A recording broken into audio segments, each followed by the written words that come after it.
Ons gesels 'n bietjie oor die reeks teenspoed en as die gedagte vandag, gee jouself 'n sperdatum vir begin.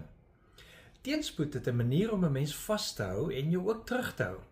Jy sê vir jouself, ruk jouself reg, maar dis asof jy nie so maklik aan die kant die teleurstelling of die seer kan kom nie.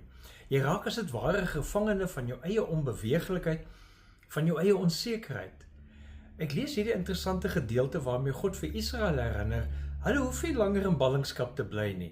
Hulle is ook soort van vasgevang en bly vas in daardie situasie. En hoor hoe staan dit nou in Jesaja 52 vers 11 tot 12. Gee pad, kom uit Babel.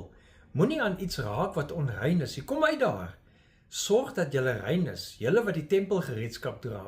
Julle hoef nie 'n haastig pad te gee nie. Julle hoef nie soos vlugtelinge te vertrek nie.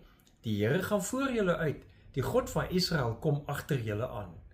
So hierdie oproep om te beweeg beteken nie jy hoef oorhaastig of paniekerig op te tree nie, maar dit roep hulle wel op om te begin. Begin net beweeg. En die Here roep ons ook op 'n manier om 'n besluit te neem en te beweeg na 'n nuwe begin. God gee bovendien nog die belofte dat hy voor hulle is en dis vir ons ook en dat hy agter hulle sal wees, want so lei en beskerm God ons en sy volk. En op 'n manier moet ons self die gereedheid skep om te begin. Die motiveringsspreker Mel Robbins sê een van die kragtigste maniere om vorentoe te beweeg is om vir onsself 'n sperdatum te gee. Sy noem dit give yourself a deadline to move forward. Give yourself a deadline to move forward. 'n Sperdatum gee vir jou geleentheid om te sê, dis nou die tyd. Of jy reg of nie, is eintlik irrelevant. Dis nou die tyd.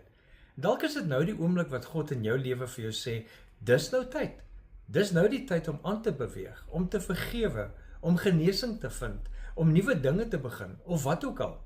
Dis nou jou sperdatum. So, stel vir jouself 'n sperdatum vir jou eerste stap. Moenie te lank daaroor dink nie, doen dit net, want God is reg. Leef geïnspireerd.